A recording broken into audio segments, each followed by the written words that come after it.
रटौल भी डबल मात्रा, आपने यहाँ भेड़ भी डबल ही की।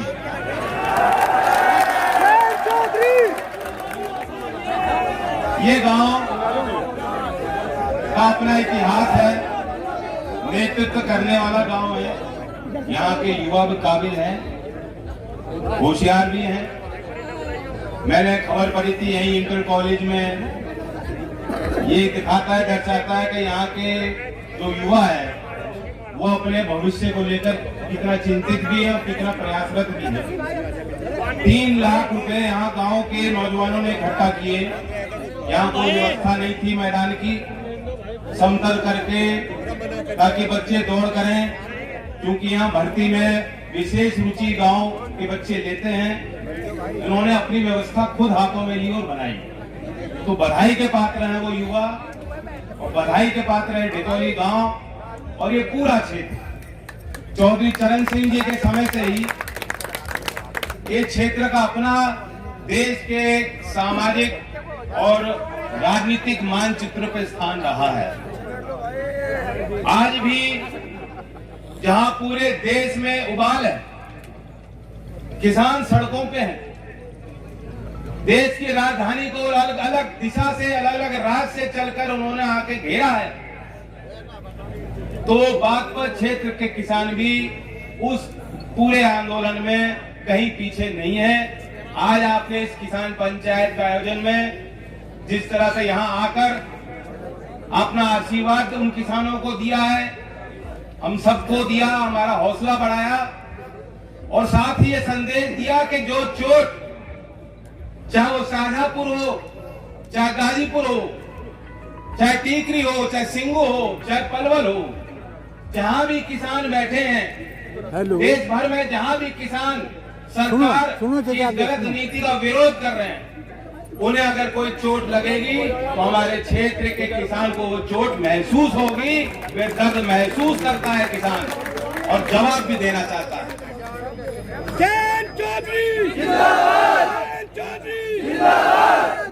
ये समय समझने का भी है। आपका जिनसे मुकाबला है उनके पास आपको काटने के 100 तरीके हैं, उन पे को इतने तर्क हैं। आज भी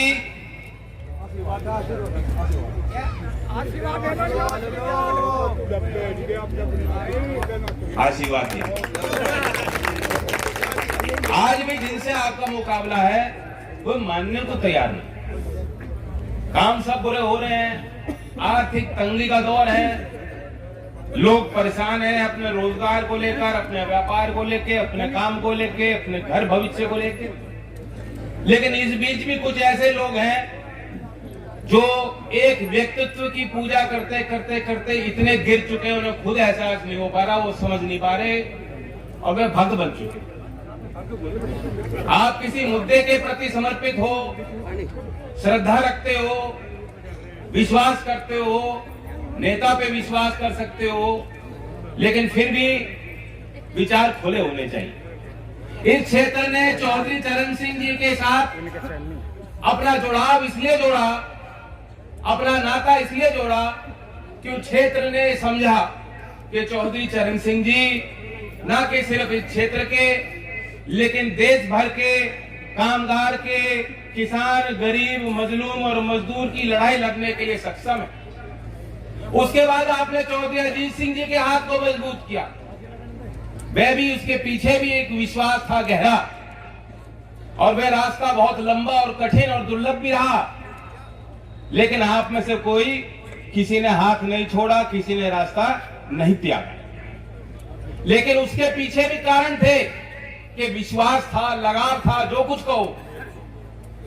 आज भी जो लोग जो किसान विरोधी ताकतों का समर्थन करते हैं, वह भी कह सकते हैं हम विश्वास करते हैं, मोदी जी होंगे तो अच्छा ही करेंगे।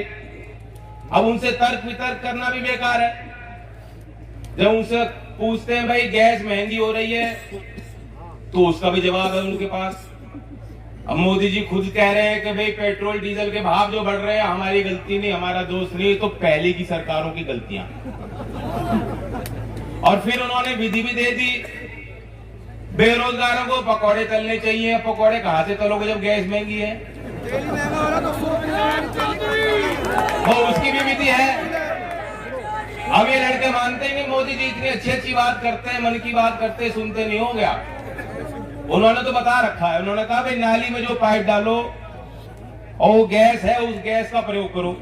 तुम्हें क्यों सिलेंडर चाहिए भाई?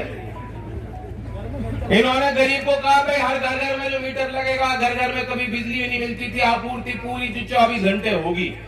अच्छी बात है, लेकिन जो घर मजदूरी कर रहा है 250% बिल में वृद्धि हो गई। आपके ट्यूबवेल पे मीटर लगेंगे, आइए मत सोचना उसमें कोई छूट होगी। यही धिकोली गांव के ही किसान थे राम सिंह जी के पुत्र अनिल, और पिछले वर्ष की घटना है दर्दनाक। उन्होंने बिजली की बिल और अपने कर्जे के स्थितियों से तनाव में आकर आत्महत्या की थी।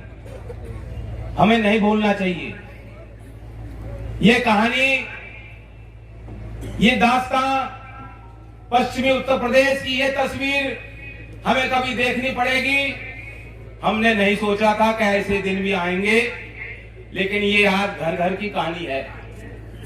लगभग 1350 करोड़ बागपत जिले के किसानों का कर्जा है जो बैंकों पे उनको चुकाना है, लेकिन वहीं 137 करोड़ तो शायद बल्कि 170 करोड़ से ऊपर हो गया 20 फरवरी का आंकड़ा, जो गन्ने के पिछले साल का जो है आपको देना है, लेकिन वो अब तक आपके खातों में नहीं आया।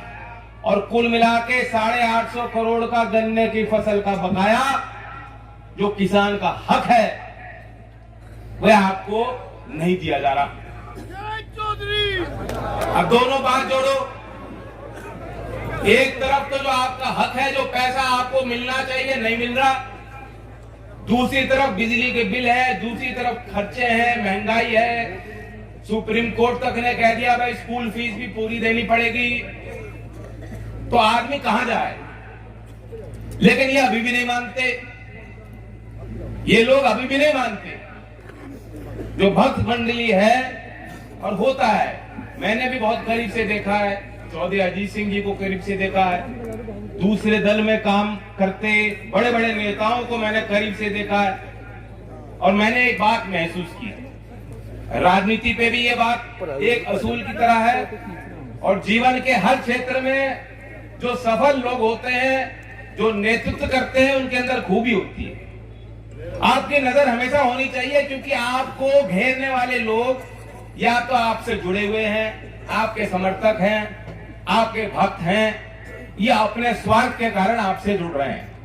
ऐसा ही होता है, राजनीति में भी होता है।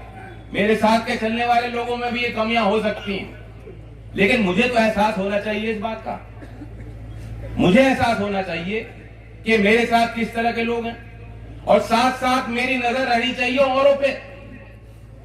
राजनीति में वो आदमी सफल होगा, उस नेता की इज्जत होगी जो अपने साथ वालों की तो फिक्र करता ही है, लेकिन उससे ज्यादा फिक्र, उससे ज्यादा नजर अगर उसका कोई आलोचक होगा, कोई उसकी कमी निकालने वाला होगा, कोई बता पाएगा खड़ा होके कि यहां तुम कमजोर हो, तो उसकी बात तो ज्यादा सुननी चाहिए।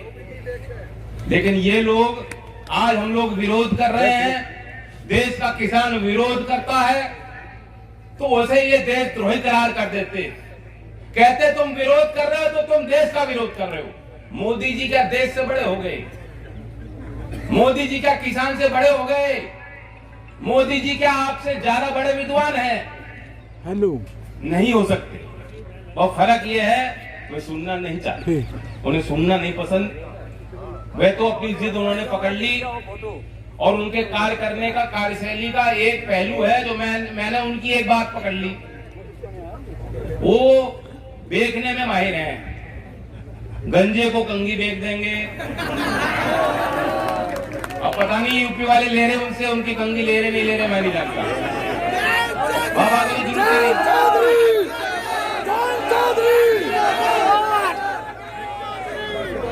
तो उन्हें इसका मतलब नहीं कि जो हम नीति बना रहे हैं वो लागू होगी कि नहीं होगी। उन्होंने समय समय पे नारे दिए, नाम दिए, नाम के पीछे कुछ योजना नहीं है, कोई काम नहीं है। जो व्यवस्था होती है वो व्यवस्था ध्वस्त करते हैं और आगे बढ़ते हैं, फिर दूसरा मुकदमा छेड़ देते हैं। पब्लिक सोचती है भाई पुरानी बात भूलो, अब तो नई बात आ गई, अब इसे झेलो, अब इसे समझो। नोटबंदी भी यही था, जिनके पास कोई पूंजी थी वे बचाव में जुट रहे थे, जिनके पास नहीं थी वे सोच रहे थे कुछ हमें मिलेगा। आप देखिए ये जो पिछला 1 साल बीता है किसी के लिए अच्छा नहीं है। कैसे करेंगे? देश के जीडीपी के आंकड़ों को आप देखोगे तो गिरावट आई, भारी गिरावट, और सामाजिक और आर्थिक दृष्टि से बांग्लादेश भी हमसे बहुत बेहतर है। जिसका ये डर दिखाते हैं भाई बांग्लादेश बन जाओगे, वह भी हमसे आगे जा रहा है। लेकिन इस बीच में आपको मालूम है चंद लोगों की खूब मौज हुई। मैं उदाहरण देना चाहता हूं, इन्होंने लॉकडाउन कर दिया, किसी ने पूछा नहीं, ये बात ठीक है, खेत खलियान के काम आप लोगों ने जारी रखे, लेकिन जो बड़े बड़े शहरों में अपने छोटे छोटे व्यापार लेकर, रोजगार की उम्मीद लेकर, या जो शिक्षण संस्थानों में बच्चे सोच रहे थे कि हमें डिग्री मिलेगी तो नौकरी मिलेगी, उनका पिछला साल कितना कठिन गुजरा है आप जानते हो। लेकिन अंबानी जी की आप करोगे तुलना, इन्होंने पिछले वर्ष लॉकडाउन में हर घंटे में 90 करोड़ रुपए कमाए। ये देश में पिछले 1 वर्ष में 40 नए अरबपति पैदा हुए। जब जीडीपी का आंकड़ा माइनस में है, आप अपने घर गृहस्थी पे नजर मारोगे तो आपने घाटा, किसी तरह गुजारा कर रहे हो, खर्चे भी नहीं आपके मीट हो रहे हैं। और कुछ ऐसा वर्ग है जो फायदे में है, उन्हें बहुत फायदा मिल रहा है। पिछले 1 वर्ष में लॉकडाउन में ही जो सबसे अमीर वर्ग है, इन्होंने इतना रुपया कमाया है कि देश के 40 करोड़ मजदूरों को आप गरीबी रेखा से उठा सकते थे, इतना धन है। इनके हर काम के पीछे, यही पर्दे के पीछे देखोगे तो परिणाम यही निकलता है कि जो ताकतवर है, जो अमीर है, जो बड़े महल में रहने वाले लोग हैं, जिन्हें कोई फर्क नहीं पड़ता, 2 जून की रोटी के लिए संघर्ष वे नहीं करते, उनकी मौत चल रही, उन्हें फायदा मिलता है। ये और किसान के काम की एक चीज इन कानून में है नहीं, नाम दे दिया farmer empowerment and price assurance, MSP की जिक्र उस कानून में है नहीं कि भाव कौन सा मिलेगा। प्राइवेट सेक्टर खरीदे कोई दिक्कत नहीं, लेकिन जो आपका कहना है कि मंडी का अस्तित्व जारी रहेगा, मंडी का अस्तित्व जारी नहीं रहेगा जब सारा व्यापार मंडी के बाहर होने लगेगा। एफसीआई को आपने घाटे में ला दिया है, कई लाख करोड़ के कर्जे में एफसीआई है। अब वह एफसीआई भी मंडी से ना खरीद के वह भी चंद प्राइवेट लोगों से खरीदेगी, एजेंसी से खरीदेगी। हो सकता है आने वाले दिनों में वह भी सीधा अदानी और अंबानी से ही खरीदे और उन्हीं से खरीदवाए। अदानी ने तो लॉजिस्टिक्स में बड़े बड़े कारखानों के लिए, वेयर हाउसिंग के लिए बहुत बड़ी बड़ी जमीनें हरियाणा में और उत्तर प्रदेश में घेर ली पहले ही। मतलब पहले से ही इनको जानकारी थी, अंदेशा था कि ऐसा होने वाला। भाव की कोई बात नहीं, जो प्राइवेट कोई मंडी बननी नहीं पहले तो। मैं बता दूं, क्योंकि ये कहते हैं कि भाई बहुत लाभ मिलेगा, यूपी में तो मंडी नहीं है, यहाँ तो हरियाणा में जाके बेचते हो, जो धान है या जो गेहूं है यहाँ सरकार खरीदती नहीं है, तो यहाँ के किसानों को तो नुकसान नहीं, उनको तो फायदा होगा। यही तो तर्क दे रहे हैं लोग। लेकिन बात यह है कि यहाँ कोई प्राइवेट मंडी नहीं बनने वाली और ना किसी मंडी में बोली लगने वाली। जो बड़े बड़े चक हैं जमीन के, जो मालिक हैं, उन्हें भी ज्यादा नुकसान नहीं होने वाला। यह है कि कई हजार वर्ग मीटर जमीन है, ये इकट्ठी होंगी और ये इन पे करार होंगे और इन्हीं जमीनों पे इनकी नजर है। बैठे बैठे लखनऊ से जब हमारी नजर यहाँ पे थी, दिल्ली के केंद्र की सरकारों के इन फैसलों पे हम लोग विरोध कर रहे थे, या बीमारी इस आपदा में हम लोग थे, योगी जी ने वहां फैसला ले दिया कि 18 साल की जो है खेती की जमीन कोई भी कॉर्पोरेट घराने का आदमी करार कर सकता है, वो उस पे पट्टे पे ले सकता है। तो सारा मसला जमीन का ही है, ना आपके भाव की बात है, ना आपकी कोई तरक्की की बात है, ना ये बात है कि कंपटीशन होगा, प्रतिस्पर्धा होगी तो बेहतर भाव मिल जाएगा। और बड़ी बात यह है कि किसानों ने वोट दी, गांव से वोट निकली, तब जाके बीजेपी की सरकार बनी। ये बहुमत भी आप ही से है। और आज ये सोचने का विषय है कि आप कुछ मांग करो तो सरकार को बात माननी चाहिए। जो सरकार एक पॉप स्टार रिहाना को ट्वीट पे जवाब दे सकती है, 1 महीना हो गया वह सरकार अब किसानों से बात भी नहीं कर रही। मोदी जी ने बयान दे दिया था कि मैं तो एक टेलीफोन दूर हूं, मुझे बस एक बार फोन करने की जरूरत है और नंबर किसी पे है नहीं, कहां फोन करूं। उन्हें इतनी फुर्सत है कि रोज बंगाल में रैली कर रहे हैं कि उन्हें चुनाव लड़ना है।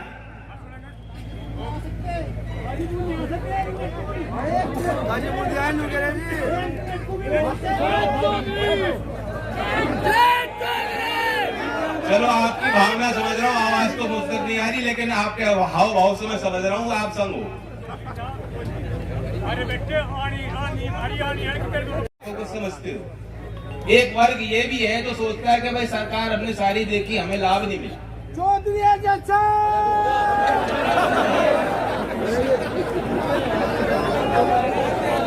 यहाँ मेरी बात करने का फायदा नहीं, आप तो मंडे मंडाए हो। एक वर्ग वह है जो विश्वास नहीं, तो भाव नहीं मिलता, नौजवानों को नौकरी नहीं मिलती, संघर्ष तो हमारा जारी रहेगा। तो वोट के मसले दूसरे रखो, ये तो आंदोलन के मसले हैं, वोट हम अपने मन से करेंगे।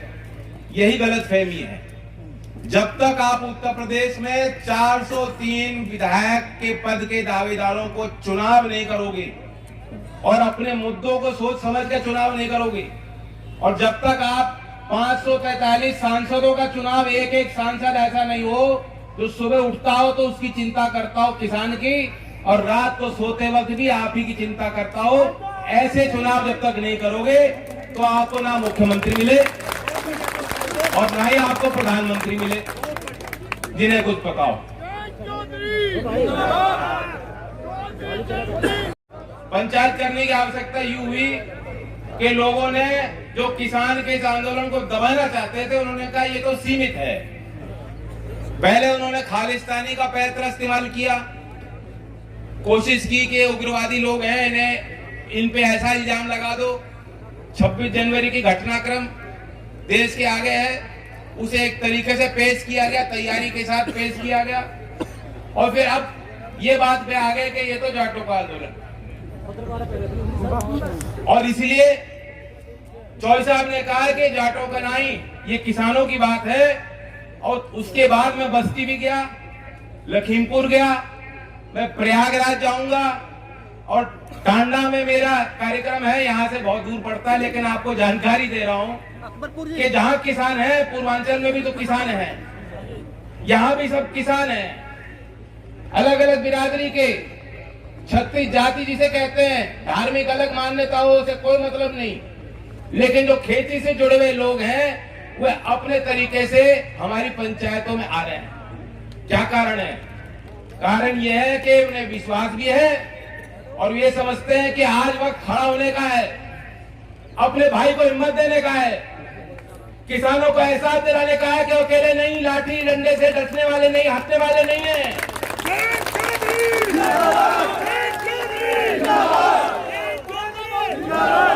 चौधरी चरण सिंह जी ने जब कॉल की थी माया त्यागी कांड के बाद, इस क्षेत्र की बहुत बड़ी भूमिका उसमें थी, इस क्षेत्र के लोगों ने बहुत बड़ी भूमिका उसमें अदा की थी।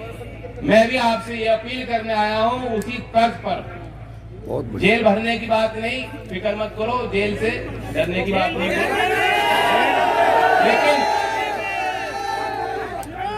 ये जो माहौल आपने बनाया है, यहाँ किसान पंचायत से जब आप लौटो, इस माहौल को ठंडे मत होने देना, हमारा कुनबा बढ़ता रहे। आज भी मन से बड़े महत्वपूर्ण लोग आपकी पार्टी को ज्वाइन किया है, मैं उसका विशेष उसका संज्ञान लेना चाहता हूं। बहुत से लोगों को आपने बहुत करीब से देखा, और हमारे बीच कुलदीप भी आए हैं, पार्टी में आए, काफी समय से मैंने इनको देखा है, छात्र राजनीति से उठ के आए, भूमिका इनकी बड़ी है, इनका मैं स्वागत करता हूं। बड़ौद के वाल्मीकि समाज के जिम्मेदार जिन्होंने सामाजिक न्याय की लंबी लड़ाई लड़ी है और बीजेपी और शायद बसपा में भी कुछ लोग सक्रिय रहे, वे भी आज आपके दल में आए, परिवार में आए, मैं उनका स्वागत करता हूँ। आज हमारी जिम्मेदारी बनती है, मैं आपसे उम्मीद करता हूं कि आप उन क्षेत्रों में जाएं। ये मत सोचना ये कोई वोट का मसला भी नहीं है, ये पार्टी की बात मैं कर रहा हूं, ये पार्टी के आह्वान पे आप आए हो। हम ये भी सोचना है, विचार करना है कि दल कैसे मजबूत होगा। लेकिन आज अगर हम किसान पंचायत कर रहे हैं इसलिए नहीं कर रहे कि कोई वोट का मसला। बात यह है कि आपको एक एक विधायक की कुर्सी पे नजर रखनी पड़ेगी, सही बात है, लेकिन हम लोग इसलिए उठ रहे हैं क्योंकि हमारी भावना जुड़ी हुई है इस मुद्दे के साथ। ये हमारी खून की बात है, हमारी पहचान और अस्तित्व का सवाल है। मैं नौजवानों को कहना चाहता हूं, सोशल मीडिया पे हो एक्टिव। आज गांव देहात के प्रतीकों को लेकर आप सोशल मीडिया पे सक्रिय रहें, टिप्पणियां करते रहें। ये आपका मौका है। देश भर में पिछले 100 दिन से लगातार किसान किसान किसान बात जा रही है, मैसेज जा रहा है। हर वर्ग का आदमी देख रहा है कि किसान के साथ बुरा हो रहा है, अत्याचार हो रहा है। मैंने आज 2 बजे से एक ट्विटर पे ट्रेंड चलाया, उसको जरा आप लिखो। ट्रैक्टर पे आपकी कोई तस्वीर होंगी खूब, #ट्रैक्टर प्राइड का इस्तेमाल करो और ट्वीट करो या फेसबुक पे पोस्ट डालो। अभी फोन निकाल के कर लो, कोई बात नहीं। मैं ये पंचायत है, कुछ प्रस्ताव अपने तरफ से रखना चाहता हूं।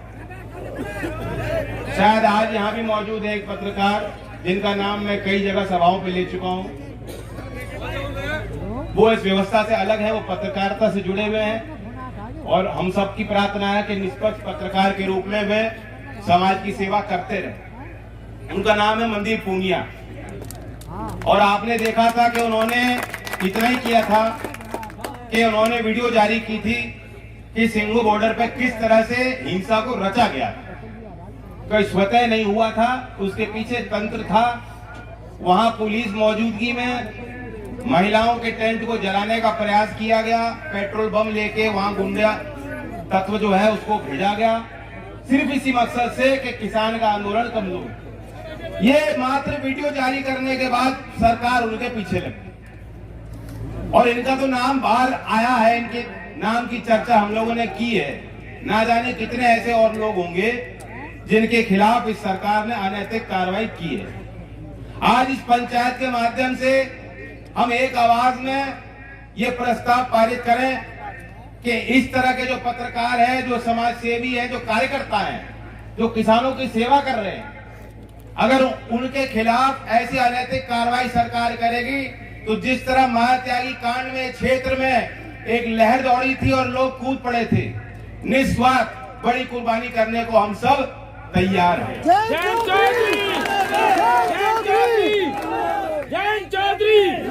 दूसरा मेरा प्रस्ताव है कानून को लेकर।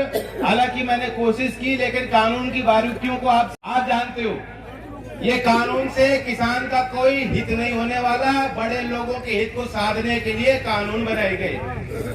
और आपने देखा अब तो खुल के होता है, अब तो खुल के होता है। जो प्रधानमंत्री पहले किसान और गरीब हर भाषण में बोलते थे, अब वे सुबह उठते हैं तो अदानी अंबानी का नाम का राग लाते हैं और सोने से पहले भी वही नाम लेते हैं।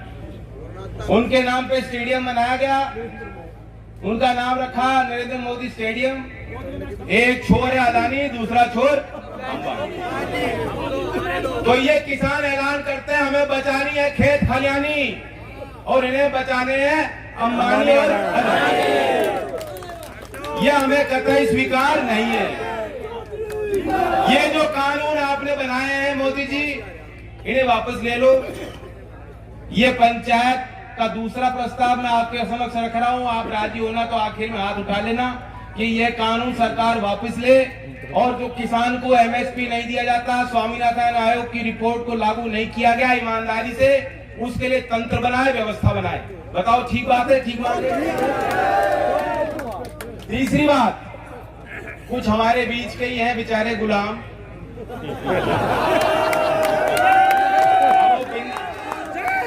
पिंजरे में कैद है, उन्हें देखकर दया आती है। सुनो, उनके लिए कुछ ज्यादा कोई बुरी बात नहीं कहना चाहता, वो हमारे बीच के ही हैं। कभी न कभी सद्बुद्धि आएगी,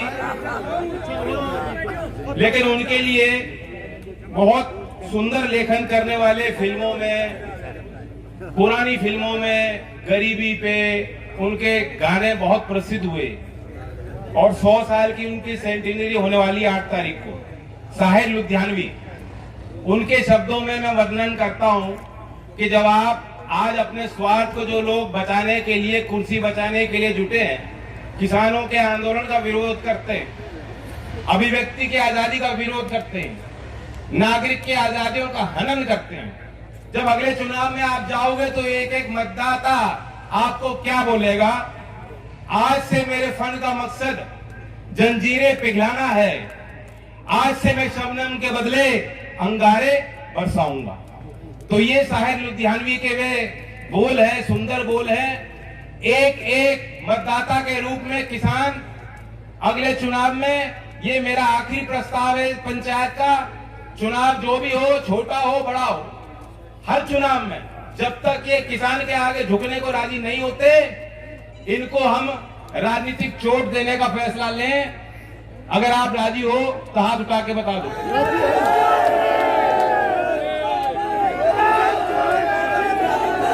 और मैं बहुत खुश हूं नौजवानों को देखकर। मैंने इसलिए जो जीन्स पहननी शुरू कर दी, तो ये धोती पहनने वाले, टोपे लगाने वाले, पगड़ी पहनने वाले तो पहले ही हमारे साथ, लेकिन जीन्स वाले जोड़ने हैं।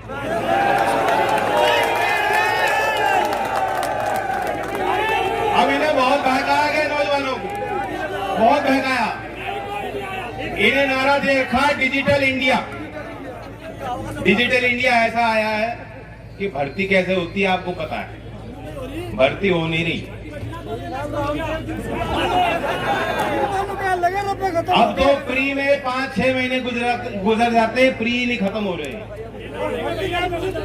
सिपाहियों की भर्ती होनी थी, 14,000 की तो करा दी, 39,568 जो पोस्ट निकले थे पुलिस के, आप ही रह गए। अब फिर नई भर्ती निकाली इनने। तो जो नौजवानों के साथ धोखा किया है सरकार ने, अभी भी झूठ बोलते हैं। योगी जी कभी 2 करोड़ पता नहीं कितने बता दे, कितने हमने नौकरी दी। तो नौजवानों चरण से जय हिंद।